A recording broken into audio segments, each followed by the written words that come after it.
Yeah. Hi everyone. So welcome again. So, we have already discussed about simple linear regression model, right? And the estimation of the parameters in simple linear regression model. Then we moved into the testing of hypothesis and confidence interval, right? That was simple linear regression model. And after uh, simple linear regression model, we did some theorems based on Gauss-Markov setup. And here today we are basically going to discuss about multiple linear regression model, right?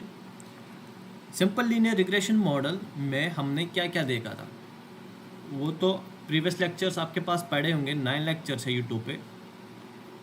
So play list में आप जा सकते हो और आप search कर सकते हो कि हमने लीनियर मॉडल्स में कहाँ से स्टार्ट किया है, ठीक है ना। पहले इंट्रोडक्शन दिया था मैंने, then we talked about simple linear regression model and their estimations, then confidence interval and testing of hypothesis, then Gauss-Markov theorems for non-full rank case and for full rank case, and some illustrations, right?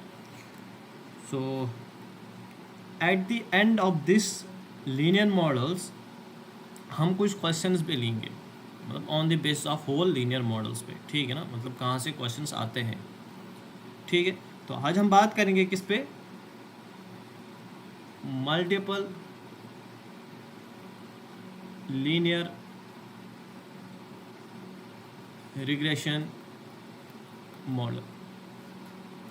Multiple linear regression model as the name suggests here multiple. तो यहाँ पे क्या होंगे, simple में क्या थे हमारे पास, एक इंटरसेप्ट और एक स्लोप। तो यहाँ पे क्या होगा, यहाँ पे एक इंटरसेप्ट होगा और बहुत सारे स्लोप्स होंगे। मल्टीपल लीनियर रिग्रेशन मॉडल में बेसिकली हाइपर प्लेन, अगर किसी को पता होगा हाइपर प्लेन क्या है, जब हमारे पास फॉर एग्जांपल जब हमारे पास 2 कॉलम्स होते हैं, 2 कॉलम्स इन द सेंस कि अगर मेरे पास बिल अमाउंट और टिप, बिल अमाउंट 500, इस पे टिप कितनी मैंने दी एज ए कस्टमर, मैंने 50 रुपीज़ दी, and these are the 2 columns.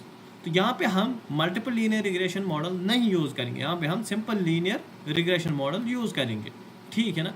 तो ये कंसेप्ट आपको कहाँ पे समझ आएगा, जब हम मशीन लर्निंग में पढ़ते हैं। और अगर हम मोर देन 2 कॉलम्स हैं, लेट्स से 3 कॉलम्स हैं हमारे पास, 3 कॉलम्स है हमारे पास, फॉर एग्जांपल यही same bill amount, number of persons and tip. See bill amount 500 है, नंबर ऑफ पर्सन 6 है, टिप 100 है। तो यहाँ पे हम कौन सा मेथड यूज़ करेंगे, मल्टीपल लीनियर रिग्रेशन मॉडल। और जो मल्टीपल लीनियर रिग्रेशन मॉडल है ना, ये यूज़ होता है हाइपर प्लेन में, ये याद रखना। ये कहाँ पे यूज़ होता है, हाइपर प्लेन में। हाइपर प्लेन जब मोर देन 3 कॉलम्स हमारे पास होंगे, ये कंसेप्ट आपके सिलेबस में नहीं है, लेकिन जब कोई मशीन लर्निंग पढ़ता है तो उसको ये सब पढ़नी होती है, ठीक है ना। तो कहाँ पे मल्टीपल लीनियर रिग्रेशन मॉडल हमारे पास यूज़ होता है, हाइपर प्लेन में, जब वी हैव मोर देन 3 या मोर देन 2 ऑब्जर्वेशंस या मोर देन 2 कॉलम्स, यहाँ पे हम मल्टीपल लीनियर रिग्रेशन मॉडल पढ़ते हैं, ठीक है। सो हम स्टार्ट करेंगे कहाँ से, देखो हम स्टार्ट करेंगे कहाँ से, इसमें एग्जांपल्स भी है, मैं अभी समझाऊंगा। ये हाइपर प्लेन का थोड़ा सा कंसेप्ट आपको पता होना चाहिए, हाइपर प्लेन होता है क्या है, ठीक है ना। 3D, अगर हम 3D की बात करेंगे तो 3D में यही होगा ना, bill amount, number of persons और टिप। ये तो 3D में होगा, 3 कॉलम्स 3D होगा, 4 कॉलम्स 4D होगा, एंड सो ऑन। सी अगर हम मल्टीपल लीनियर रिग्रेशन की बात करेंगे ना, यहाँ पे जो आउटकम्स होंगे ना हमारे पास, वो किस पे डिपेंड होंगे, आउटकम्स किस पे डिपेंडेंट होंगे यहाँ पे। सी जब हम विथ रेफरेंस, अगर हम सिंपल लीनियर रिग्रेशन मॉडल की बात करेंगे, y is equal to beta not plus beta 1 x, so y is dependent on x, ठीक है ना। तो यहाँ पे y क्या है हमारे पास, ये तो आउटकम है ना हमारे पास, या आउटपुट बोल सकते हो, और x क्या है हमारे पास, दिस इज इनपुट, जिसको हमने नाम दिया था रिग्रेसर। सी, सिंपल लीनियर रिग्रेशन मॉडल में हमारे पास y किस पे डिपेंड कर रहा था, x पे। x खुद क्या था, इंडिपेंडेंट। x तो इंडिपेंडेंट वेरिएबल है और y डिपेंडेंट वेरिएबल है। y किस पे डिपेंड कर रहा है, x पे। तो यहाँ पे सिंपल लीनियर रिग्रेशन मॉडल में जो आउटकम होगा हमारे पास, outcome is going to depend, multiple की बात करेंगे तो मल्टीपल पे डिपेंड करेगा ना। Outcome is going to depend on more than one independent variables. ये बात आपको याद होनी चाहिए कि यहाँ पे जो आउटकम है हमारे पास वो किस पे डिपेंड करेगा, मोर than one independent variable. Independent variable आप कौन से, हमारे पास x1 होगा, x2 होगा, x3 होगा, मल्टीपल होंगे ना हमारे पास, मल्टीपल इंडिपेंडेंट वेरिएबल्स होंगे हमारे पास। देखो सिंपल लीनियर रिग्रेशन मॉडल में हमारे पास एक इंडिपेंडेंट वेरिएबल होता है और मल्टीपल में हमारे पास बहुत सारे होंगे, मोर than one independent variables. Right, यहाँ तक समझ आया होगा, ठीक है, यहाँ तक आपको समझ आया होगा। सी,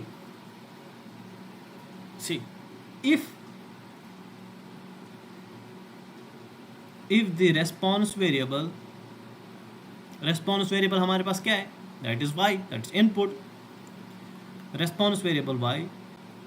देखो जब x की वैल्यूज चेंज होगी तभी तो y की वैल्यूज भी चेंज होगी ना, तभी तो y पे कुछ रेस्पॉन्स आएगा ना, तभी हम इसको बोलते हैं रेस्पॉन्स वेरिएबल, ठीक है। If the response variable y is known to depend on k variables or regressors, that is x1 x2 up to xk, then the model, तो हमारे पास देखो मल्टीपल लीनियर रिग्रेशन मॉडल क्या होगा हमारे पास, then the model is given by, then the model is given by C। y तो होगा ही हमारे पास। देखो यहाँ पे क्या होगा, अगर हमारे पास रेस्पॉन्स वेरिएबल y है वो किस पे डिपेंड कर रहा है, मोर देन वन रिग्रेसर्स पे। रिग्रेसर्स मतलब मोर देन वन इनपुट वेरिएबल्स या इंडिपेंडेंट वेरिएबल्स, ठीक है ना। तो हमारे पास मॉडल कुछ ऐसे होगा, y इज इक्वल टू, यहाँ पे बीटा नॉट क्या होगा, बीटा नॉट इंटरसेप्ट होगा, plus beta 1 x1 plus beta 2 x2 in all independent variables the intercept is same. Intercept क्या होगा, बीटा नॉट, इंटरसेप्ट क्या होगा इसमें, बीटा नॉट, ठीक है। Beta 2 x2 plus beta 3 x3 up to beta k xk plus epsilon. Epsilon is some error, ये तो आपको पता होगा, जिसने मेरे लेक्चर्स फॉलो किए होंगे उसको पता होगा ई क्या है यहाँ पे, रिप्रेजेंट बाय ई, यहाँ एप्सिलॉन बोलो, दिस इज एरर, ठीक है। दिस इज इक्वेशन नंबर 1, ठीक है। So what is error, error is basically the difference between observed value and fitted value. जो हमारे पास ऑब्जर्व्ड वैल्यू वहाँ से होगा, थ्योरेटिकल वैल्यू वहाँ से होगा, वो जब हम अपने मॉडल को फिट करेंगे उन दोनों वेरिएबल्स के बीच में। फॉर एग्जांपल मैंने ऐसे सिंपल लीनियर रिग्रेशन में आपको समझाया था, this is my fitted line, एक minute,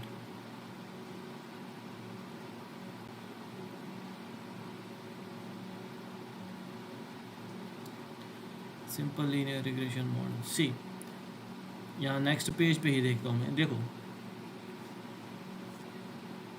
this is for example,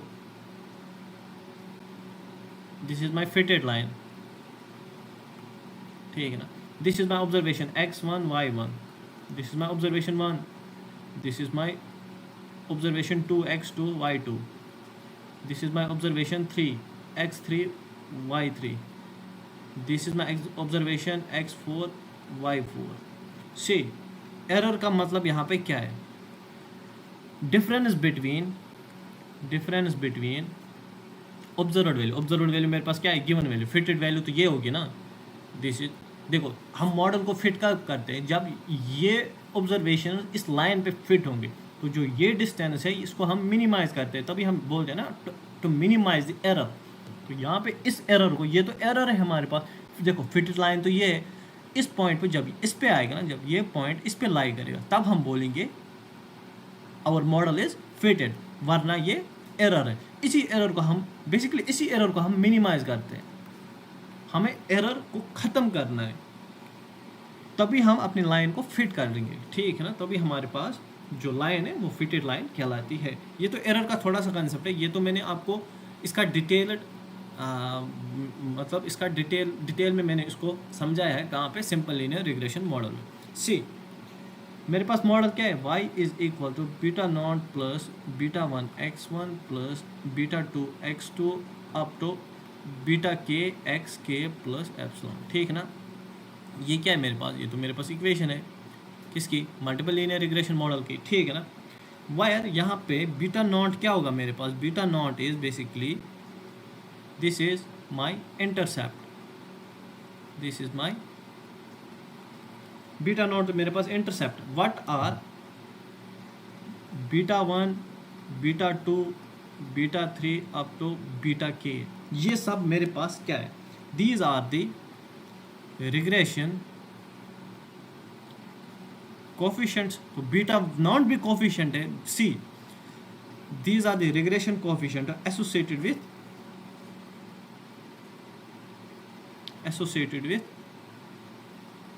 x1 x2 up to xk, ठीक है। और जो एप्सिलॉन है मेरे पास, एप्सिलॉन क्या है मेरे पास, this is the random error component, इसको बोलते हैं हम रैंडम एरर कंपोनेंट। और होता क्या है ये होता है हमारे पास difference between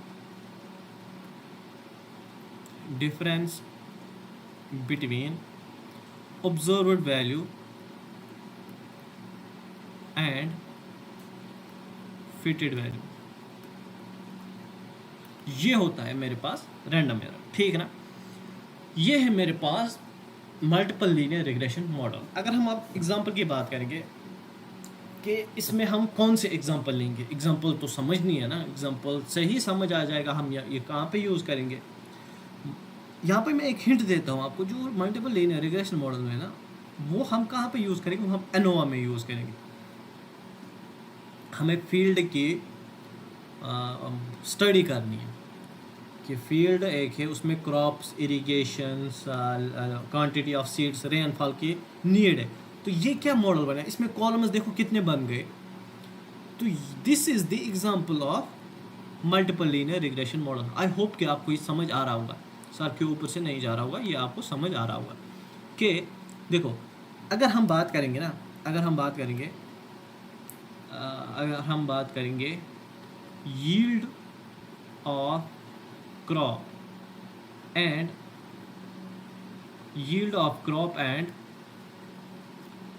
irrigation, this becomes my simple linear regression model, ठीक है ना। यील्ड ऑफ क्रॉप को y ले लो, इरिगेशन को x ले लो। सो यील्ड ऑफ क्रॉप कब बेहतर होगा, जब हमारे पास x इंडिपेंडेंट वेरिएबल को हम जितना बढ़ाएंगे उतना यील्ड ऑफ क्रॉप अच्छा होगा।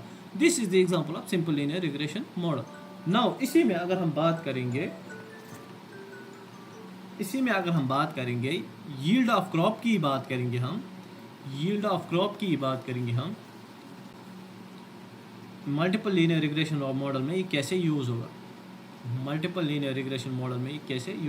सी एग्जाम्पल, अगर मेरे पास y is equal to yield of crop है, ठीक है ना, then what are x, see x1 अगर मैं लूँगा, ये किस पे डिपेंड करेगा, x1 किस पे डिपेंड करेगा, सॉरी y किस पे डिपेंड करेगा, x1 ले लो, क्वांटिटी ऑफ फर्टिलाइजर, और x2 ले लो, लेवल ऑफ इरिगेशन कि कितना पानी हमें चाहिए, और x3 ले लो, क्वांटिटी ऑफ सीड्स, और x4 ले लो, लेवल ऑफ इरिगेशन या रेनफॉल ले लो,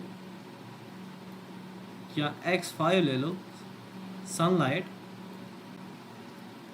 अप टू सो ऑन, जो जिस पे यील्ड ऑफ क्रॉप डिपेंड करता है, ठीक है ना, जिस पे यील्ड ऑफ क्रॉप डिपेंड करता है। सी तो यहाँ पे y depends on y depends on x1 x2 up to x5। तो हम क्या बोलेंगे यहाँ पे, अगर y एक ही वेरिएबल पे डिपेंड कर रहा होगा तो सिंपल लीनियर रिग्रेशन मॉडल था।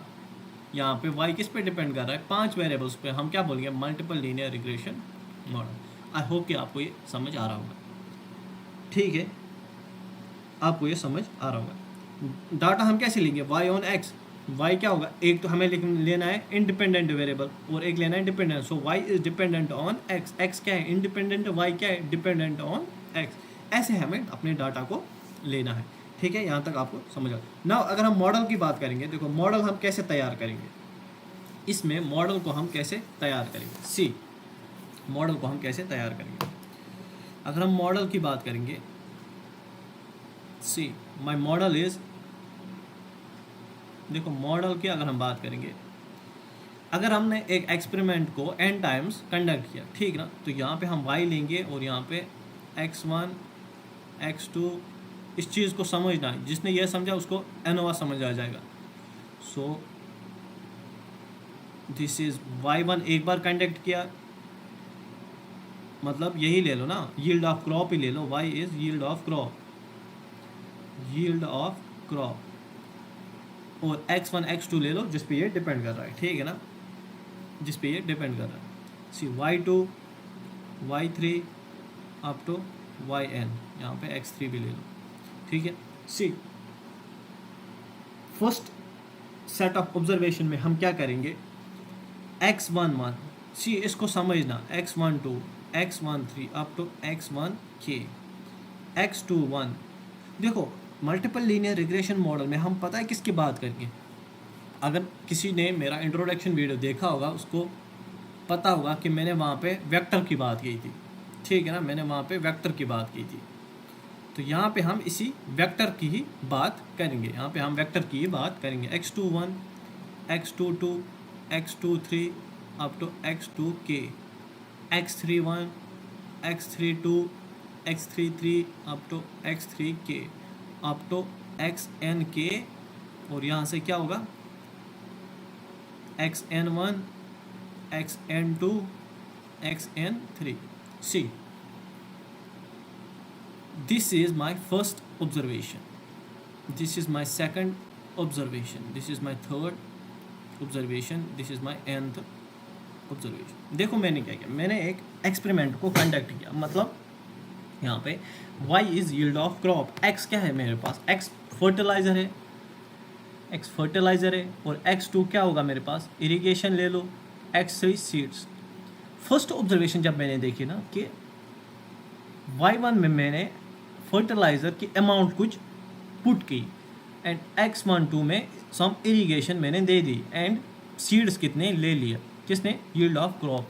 मतलब जब हम यील्ड ऑफ क्रॉप को तैयार करते हैं उसमें मैंने फर्स्ट ऑब्जर्वेशन में ये देखा कि इसने, मतलब इसमें कितना फर्टिलाइजर लगेगा, इसमें कितना इरिगेशन लगेगा, इसमें कितनी सीड्स लगेगी। ऐसे ना इसी एक्सपेरिमेंट को कंडक्ट करने के लिए मैंने y2 ऑब्जर्वेशन लिया। नाउ नेक्स्ट टाइम फर्टिलाइजर कितना देना है, इरिगेशन कितना है इसको चाहिए, और सीड्स कितने चाहिए। तो मैं ऐसे बोल सकता हूँ इसमें, तो मैं इसमें ऐसे बोल सकता हूँ, तो मैं इसमें ऐसे बोल सकता हूँ,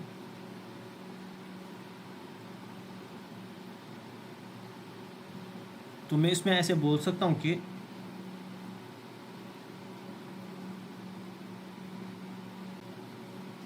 तो मैं इसमें ऐसे बोल सकता हूँ जो x1 है मेरे पास, this is my fertiliser. Let's say जो x11 है is equal to 2 kg at the first observation, और x21 is my 3 kg,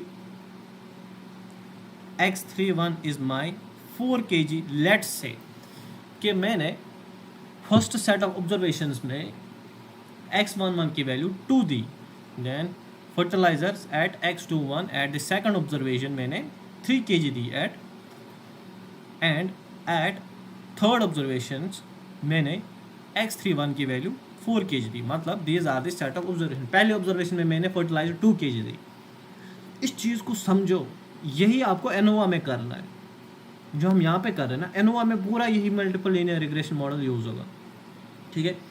now x2 क्या है मेरे पास, x2 माई सीड्स, तो मैंने x2 है ना, तो x12 की वैल्यू क्या होगी यहाँ पे, x12 की वैल्यू अगर मैं पहली बार पुट करूँगा कि x21 तो x2 तो इरीगेशन है, x2 तो इरीगेशन है, एक minute, x2 is my irrigation, x2 क्या है मेरे पास, इरीगेशन।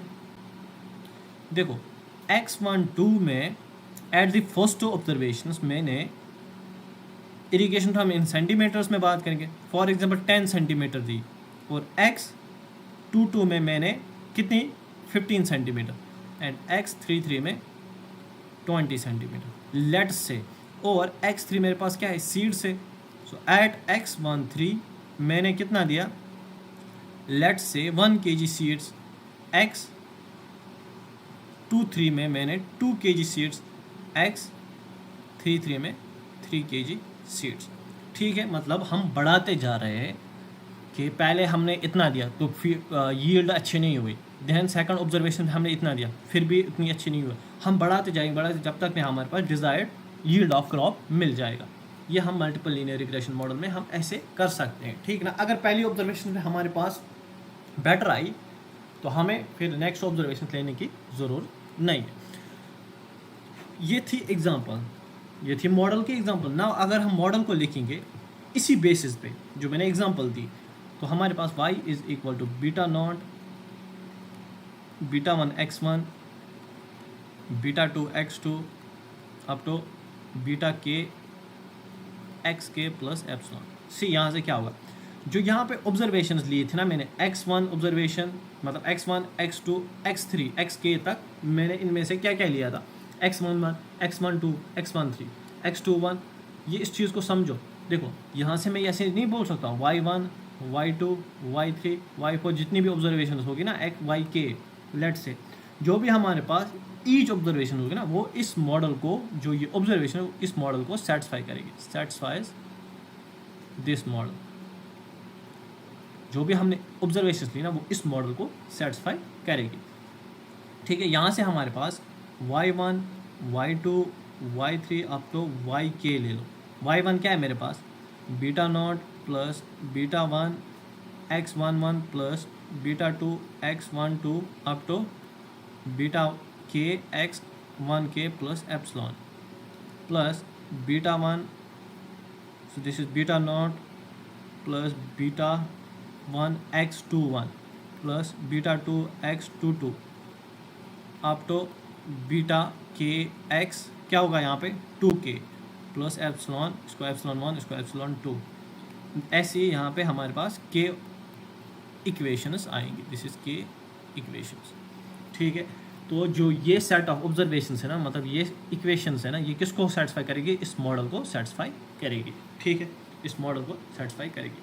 तो यहाँ पे अगर हम किसकी बात करेंगे, इन मैट्रिक्स नोटेशन की बात करें, हम कैसे लिखते हैं मैट्रिक्स नोटेशन में, हम कैसे लिखते हैं, y curl is equal to x beta curl plus epsilon curl. ठीक है ना, ये हम लिखते हैं किस में, मैट्रिक्स नोटेशन में। तो अगर हम इसी जो हमारे पास सेट ऑफ k इक्वेशंस है इसको मैट्रिक्स नोटेशन में लिखेंगे तो कैसे लिखेंगे, y1 y2 y3 up to yk is equal to beta nought तो सेम है ना, इसको 1 1 ले लो, सॉरी मैं बताऊंगा ये कैसे आएगा। बीटा नॉट तो हम पहले नहीं लिखना, हम पहले x लिखेंगे। तो यहाँ पे क्या आएगा, यहाँ पे क्या आएगा सी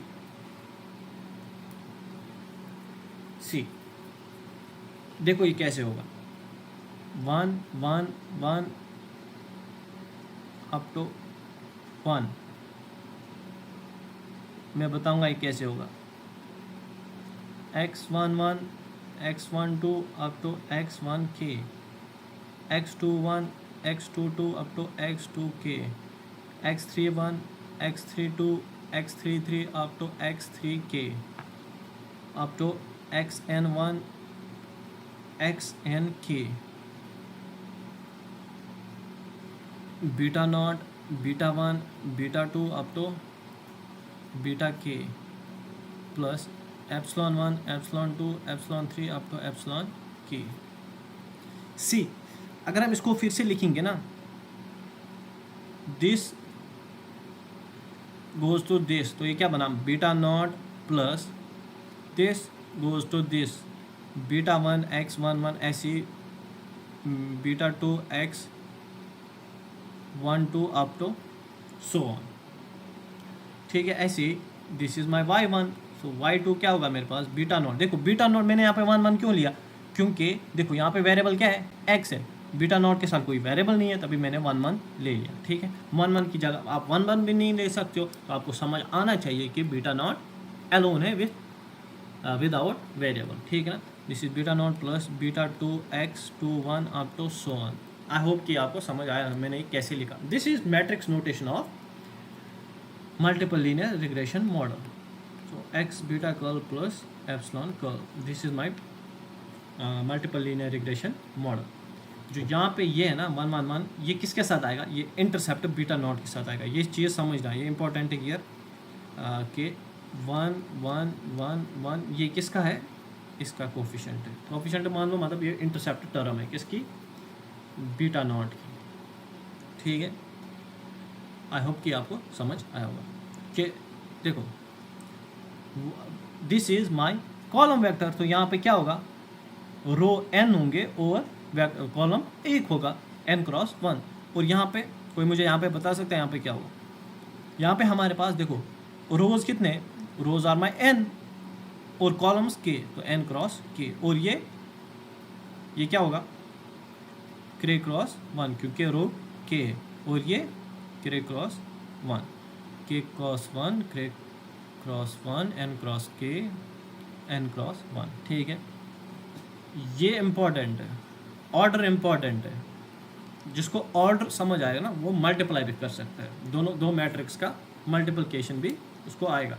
लेट्स से मेरे पास A है m क्रॉस n और B है p क्रॉस q, तो जब हम इन दोनों का मल्टीप्लाई करेंगे जो हमारे पास रिजल्टिंग मैट्रिक्स आएगी ना, लेट्स से A B उसका जो ऑर्डर होगा ना वो n क्रॉस q होगा। इस चीज़ को समझना। लेट से अगर मेरे पास यहाँ पे 3 क्रॉस 2 है और यहाँ पे 2 क्रॉस 3 है, तो हमारे पास जो ये रिजल्टिंग मैट्रिक्स आएगा वो आएगा 2 क्रॉस 3।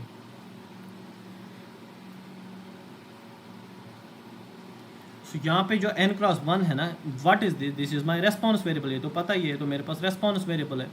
ठीक है ना, कितने रेस्पॉन्स वेरिएबल है, k रेस्पॉन्स वेरिएबल है। ठीक है ना, k रेस्पॉन्स वेरिएबल है, और x है, x क्या है मेरे पास, मैट्रिक्स है किसकी, इंडिपेंडेंट वेरिएबल्स की, associated with x1 x2 x3 up to xk। ठीक है ना, let's say this is x1, this is no, this is x1, this is x2, this is xk।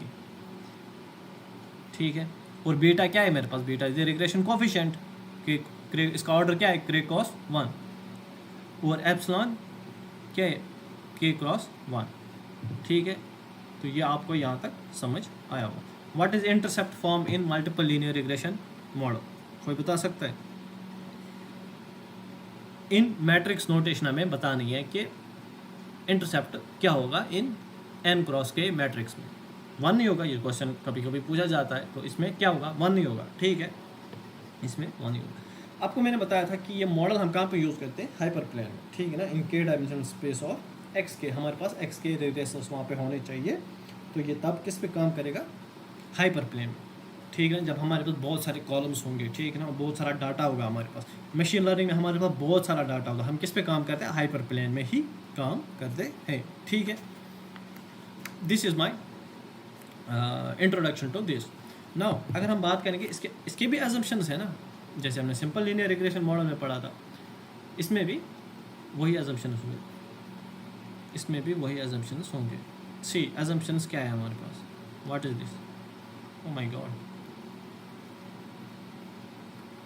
this is something very interesting. See, assumptions, this is good, yeah. Assumptions, expectation of error is equal to 0, तो हम expectation of e is equal to 0, ये था हमारे पास e i। तो e1 अगर लेंगे तो ये था सिंपल लीनियर रिग्रेशन मॉडल का, और ये था ये है मल्टीपल लीनियर रिग्रेशन मॉडल। तो यहाँ पे एक्सपेक्टेशन ऑफ ई क्या होगा, 0। नंबर 2, वेरिएंस ऑफ ई क्या होगा मेरे पास, expectation of e e transpose is equal to sigma square identity. Sigma square identity का मतलब है यहाँ पे सी, जिसे सिग्मा स्क्वायर कोवेरिएंस टर्म सारी 0 होंगी, मतलब x1 x2 x1 x2 xn2 इसका सिग्मा स्क्वायर होगा, x1 x2 इनके बीच में कोवेरिएंस, तो कोवेरिएंस टर्म्स है ना, तो 0 होंगी, पूरी 0 होंगी। This is sigma square, this is sigma square, diagonal elements only sigma square.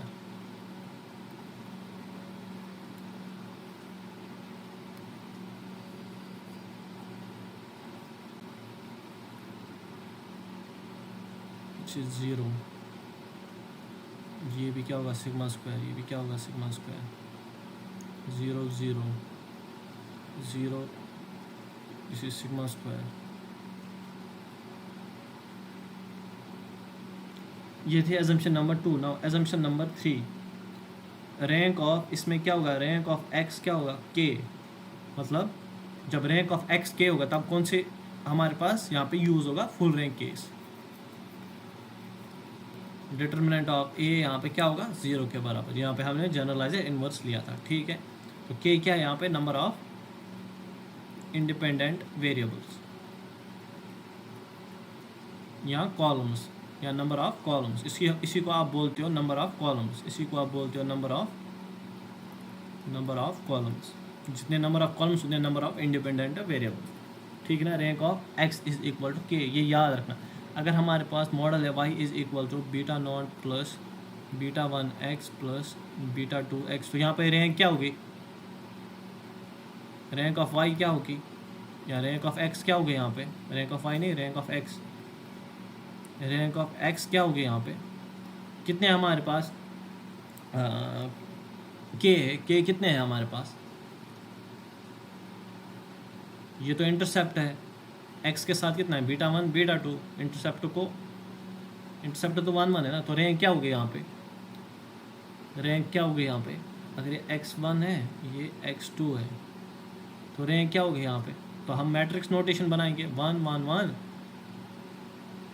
x1 की वैल्यू कुछ होगी ना, और x2 की वैल्यू, मतलब rank of x is equal to 3, यहाँ पे रैंक क्या होगी 3, जितने number of columns and number of independent variables, wait है मैंने नंबर ऑफ इंडिपेंडेंट वेरिएबल्स अगर मैं k लेता हूँ तो यहाँ पे वेरिएबल तो है ही नहीं, तो यहाँ पे क्या आएगा फिर, यहाँ पे क्या आएगा फिर, रैंक तो यहाँ पे k आएगा ना, रैंक तो पता ही है k आएगा।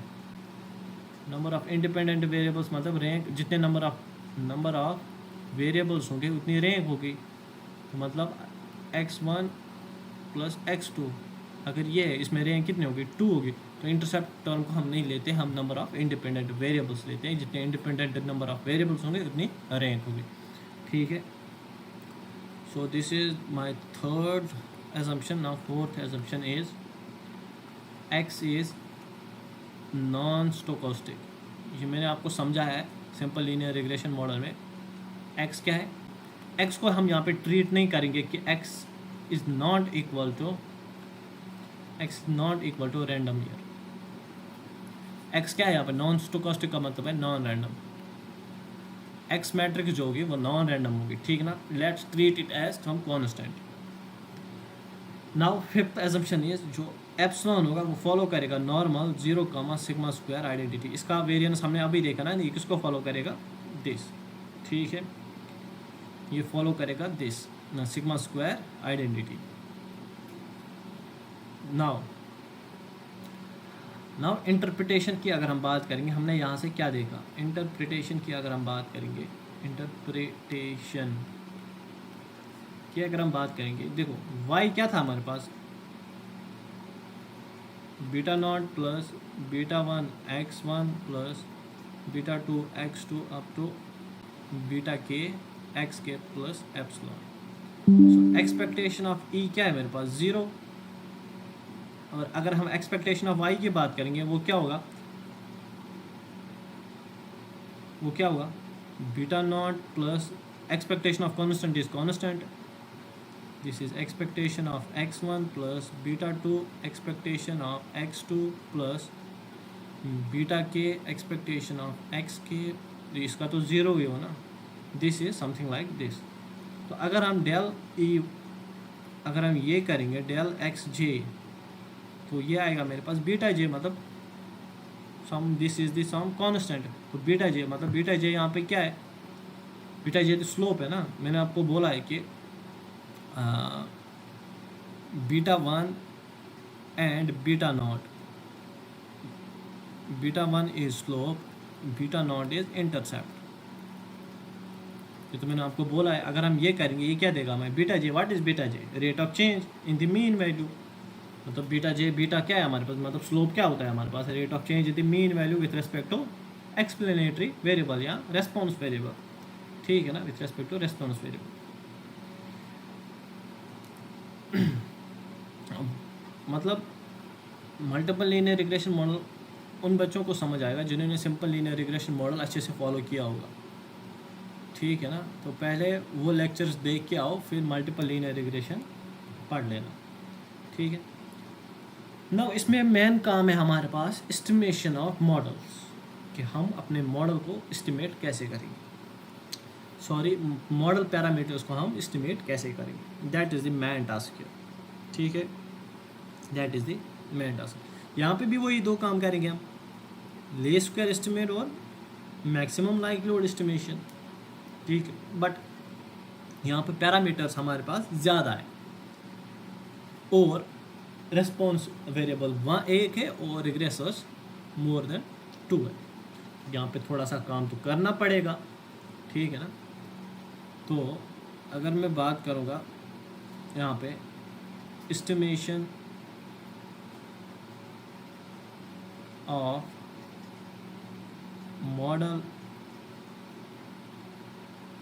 Parameters, y is equal to X beta plus epsilon, ये तो मेरे पास जनरल लीनियर मॉडल है ना, ठीक है। सो मैं ऐसे हम कर सकते हैं x1 beta 1 plus x2 beta 2 plus x3 beta 3 plus epsilon. अगर मैं ये लूँगा, यहाँ पे कितने पैरामीटर्स हैं, 3 पैरामीटर्स और 3 independent variables and 4 variables, 3 independent है, 1 डिपेंडेंट है, सी। तो यहाँ पे इक्वेशंस कितनी बनेंगी, 3 इक्वेशंस बनेगी क्या,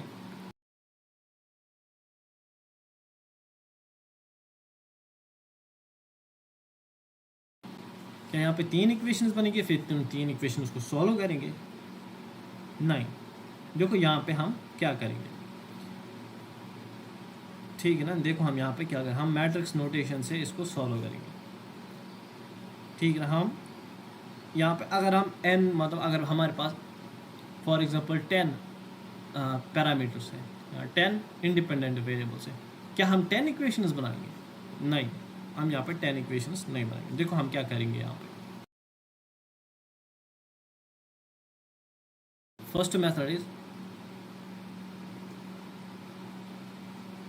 principle of least square,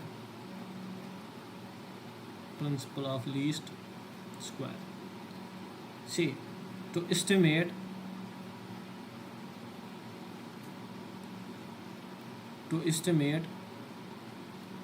beta naught, beta 1 up to beta k, वही हम क्या करते हैं, वही minimise the error sum of square, error sum of square को हम मिनिमाइज करते हैं। तो वो क्या होता है मेरे पास, e is equal to summation e i square. ये भी मैंने बोला है कि ई आई स्क्वायर हम क्यों लेते हैं, ई आई क्यों नहीं लेते हम, summation y i minus beta naught minus summation beta j x i j का whole square. This is my equation number 1। देखो मैंने क्या किया यहाँ पे, this is i is equal to 1 to n। So y i minus, ये तो मेरे पास इक्वेशन क्या है, y is equal to beta not plus beta one x one plus beta two x two up to beta के X के। तो मैंने यहाँ पे i is equal to 1 to k ले लो, और j is equal to i is not equal to j, वो भी हो सकता नहीं, i is equal to j is equal to k, क्योंकि x टू भी आएगा ना, ठीक है। See beta one x one, beta one x one, beta two x two, तो यहाँ पे मैंने समेशन ले लिया सीधे, ये 1 टू n आएगा, ये i is equal to 1 to k आएगा। हमारे पास यहाँ पे इक्वेशंस, कोई मुझे बता सकता है यहाँ पे कितनी इक्वेशंस है हमारे पास, कितनी इक्वेशंस बनेगी यहाँ पे हमारे पास, n इक्वेशंस और यहाँ k इक्वेशंस और k प्लस 1 इक्वेशन, हमारे पास यहाँ पे k प्लस 1 इक्वेशंस बनेगी, the k plus 1 equations are. तो यहाँ पे हम करेंगे del e by del beta i j, तो ये होगा मेरे पास -2 summation y i minus beta naught hat minus यहाँ beta naught minus summation beta j x i j, और इसी को हम किसके बराबर करेंगे, -2 summation y i minus beta naught minus summation beta j x i j is equal to 0, i is equal to 1 to k, i is equal to 1 to n, then 2 summation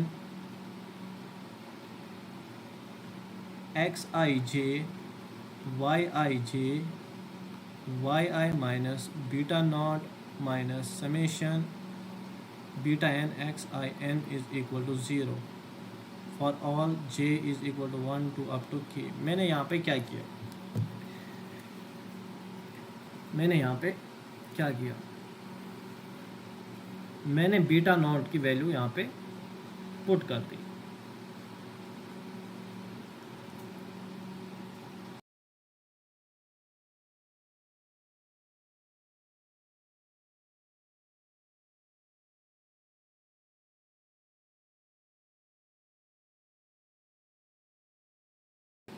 now इसके बाद अगर हम matrix notation की बात करेंगे, in matrix notation, in matrix notation it's better to not to write this, वो equation जो हमने देखी वही कर लो, ये वाली, यहाँ ये वाली, this is my equation number 2, ठीक है, this is my equation number 2, उससे आप कंफ्यूज हो जाओगे, जो मैंने अभी लिखा ना उससे आप कंफ्यूज हो जाओगे। let's do it easy, so this is my equation number 2, this is my equation number 2, and in matrix notation, in matrix notation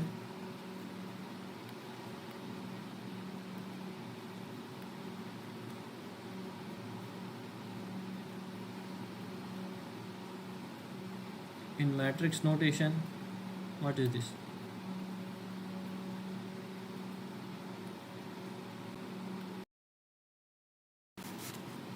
देखो मैट्रिक्स नोटेशन तो गायब ही हुआ मेरे पास, पता नहीं कहाँ चला गया वो। इन matrix notation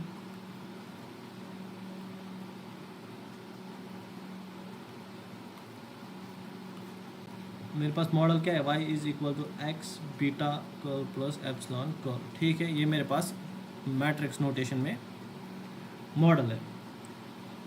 what's my equation number 1, equation number 1 मेरे पास ये है। Now equation number 1 can be written as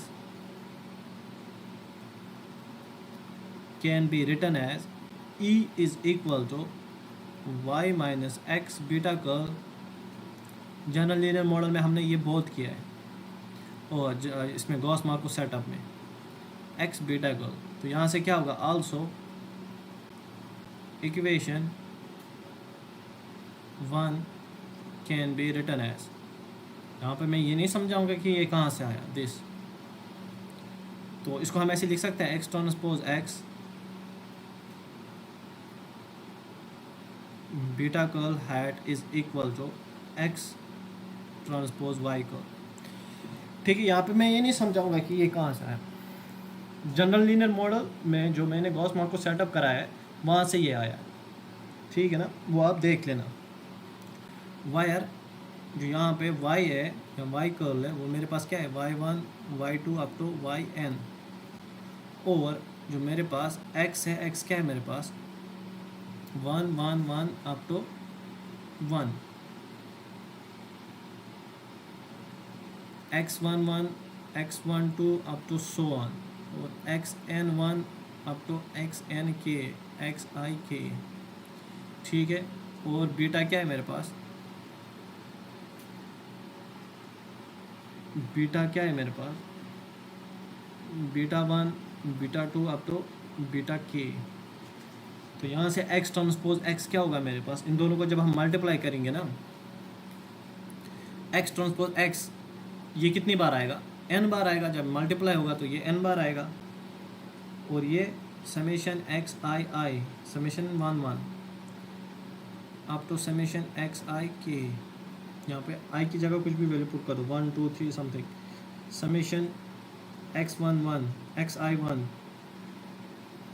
summation x i1 square up to summation x i x i k, और यहाँ से summation x i k x i square k, ठीक है।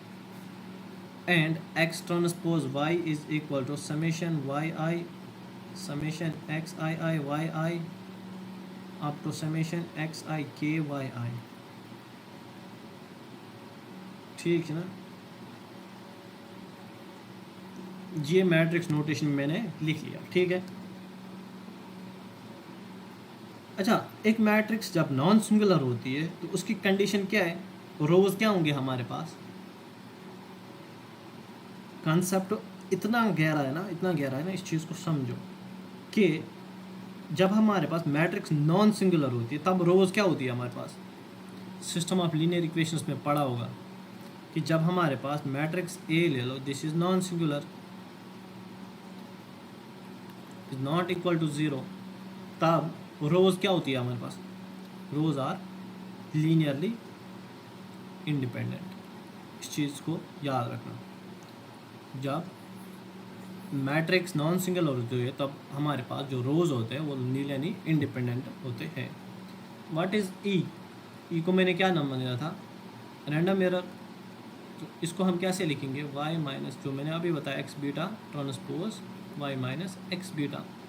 तो यहाँ से ये क्या होगा, जब इन दोनों का मल्टीप्लाई होगा 2 beta transpose x transpose y plus beta transpose beta transpose x transpose x beta. तो यहाँ से del E upon del beta अगर हम करेंगे वो क्या होगा, 2x transpose x beta minus 2x transpose y, 2x transpose y। तो यहाँ से हमारे पास x transpose x beta minus x transpose y किसके बराबर आया, 0 के बराबर, ठीक है ना। ये किसके बराबर आया, 0 के बराबर, क्योंकि जब हमने इसको डिफरेंशिएट किया इसको हम किसके इज इक्वल टू 0 पुट करेंगे तो यहाँ से 2 कॉमन आके कैंसिल आउट हुआ, कैंसिल आउट नहीं तो 0 बना ना। Then pre multiply by x transpose x inverse, तो ये क्या होगा, x transpose x inverse x transpose x beta is equal to x transpose x inverse x transpose y। तो यहाँ से हमें किसकी वैल्यू चाहिए, बीटा की, तभी तो वो एस्टिमेट बनेगा ना। तो यहाँ से क्या होगा, x transpose x beta is equal to x transpose x inverse x transpose y, ठीक है, x ट्रांसपोज y। यहाँ हम इसको एक काम करते हैं, यहाँ से C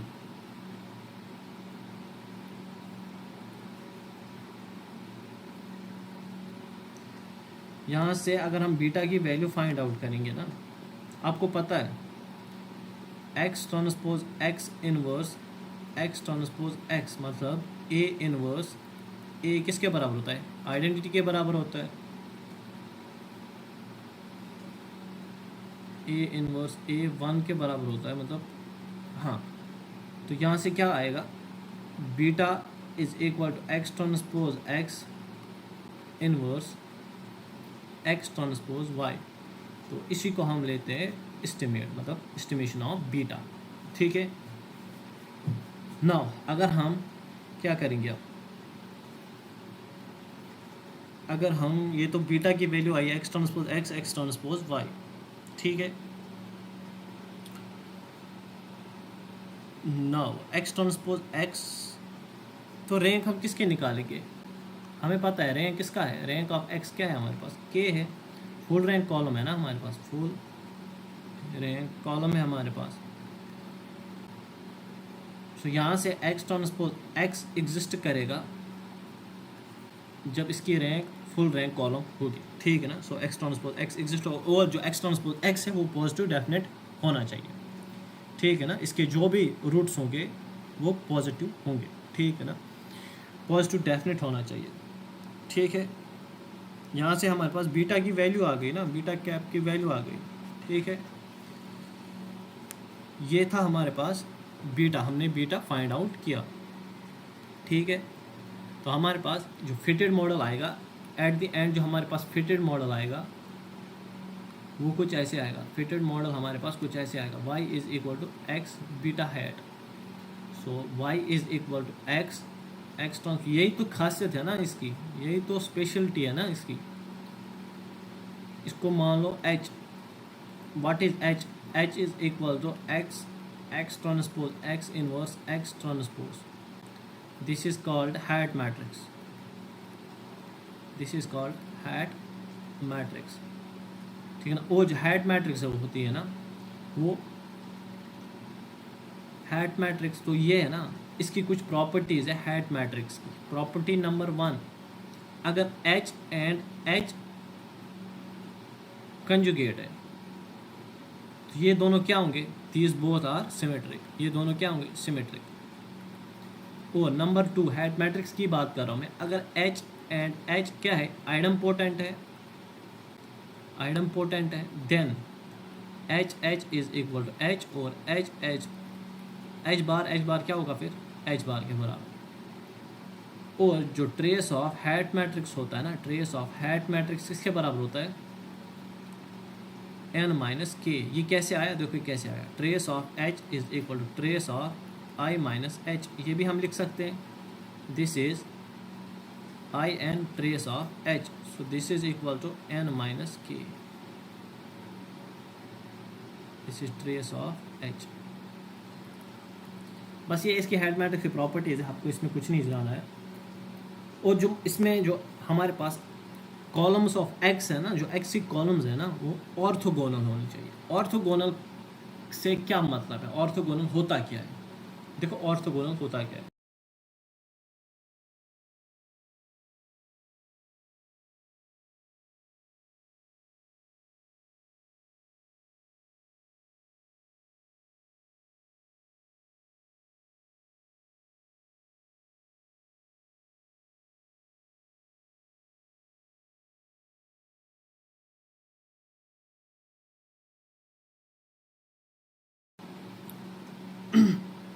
ऑर्थोगोनल होता क्या है, सी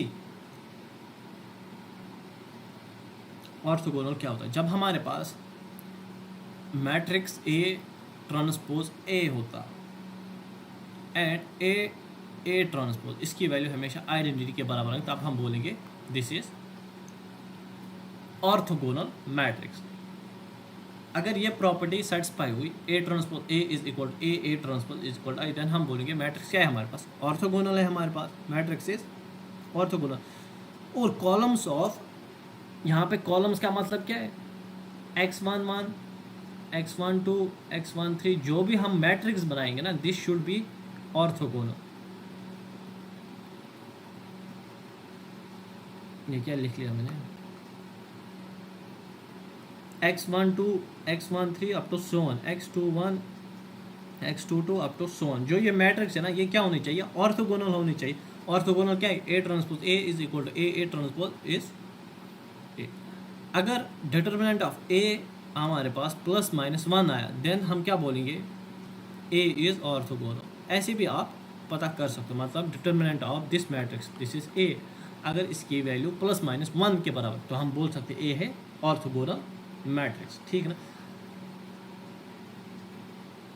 सी अगर ए ऑर्थोगोनल है, अगर ए ऑर्थोगोनल है देन ए ट्रांसपोज भी ऑर्थोगोनल होगा। ये इसकी प्रॉपर्टीज है ऑर्थोगोनल की, इससे आपके क्वेश्चंस सॉल्व होंगे, ठीक है। नाउ हमने क्या निकाला, बीटा हैट वो क्या है, X transpose X inverse X transpose Y. हमें ये प्रूव करना है अब कि beta curl hat is blue.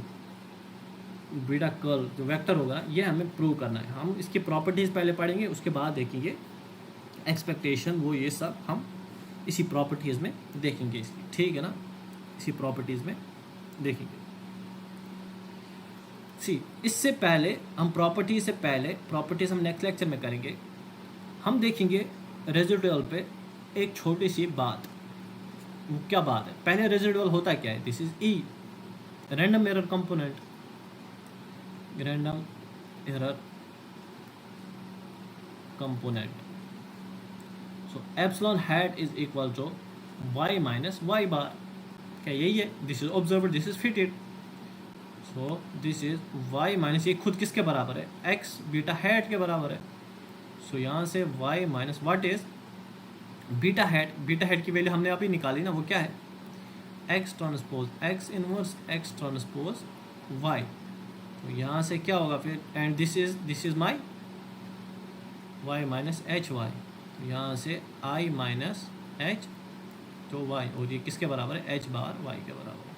तो यही बात भी आप लिख के लेना कि ये एग्ज़ाम में आएगा, एप्सिलॉन वैल्यू इसमें किसके बराबर होती है, एप्सिलॉन हैट इसमें किसके बराबर होता है इन मल्टीपल लीनियर रिग्रेशन मॉडल में, ठीक है ना। वो हैट मैट्रिक्स का बार इंटू वाई के बराबर होता है, या वाई कर्ल के बराबर होता है, वाई कर्ल के बराबर होता है, ठीक है। ये आप लिख के लेना, ये आपको एग्जाम में पूछा जाएगा। तो ये था हमारे पास introduction to multiple linear regression model. अब हम कल इसकी प्रॉपर्टीज़ देखेंगे, जिसमें हम देखेंगे एस्टिमेशन एरर और estimation of beta hat, variance of beta hat और कोवेरिएंस मैट्रिक्स हम देखेंगे बीटा का। अभी इसमें बहुत मज़ा है, एस्टिमेशन में इसमें अभी बहुत मज़ा है, ठीक है ना, इसमें अभी बहुत मज़ा है।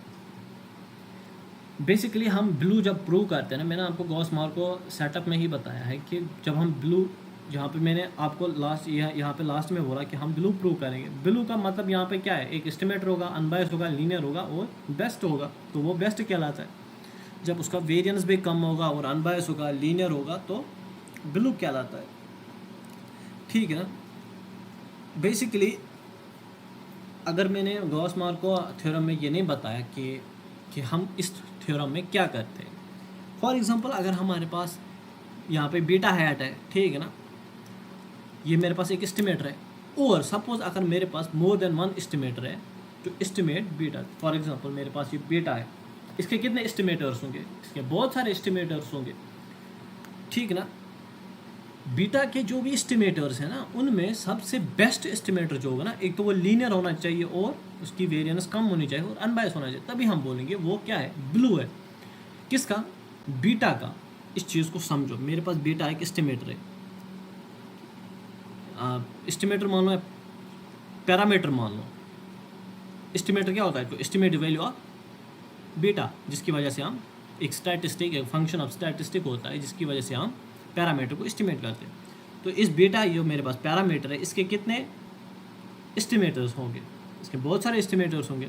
तो उन बहुत सारे एस्टिमेटर्स में सबसे बेस्ट एस्टिमेटर जो होगा ना, वही ब्लू होगा। बेस्ट हम कैसे बोलेंगे, जब वो लीनियर होगा, अनबायस्ड होगा और उसकी वेरिएंस कम होनी चाहिए, ठीक है ना।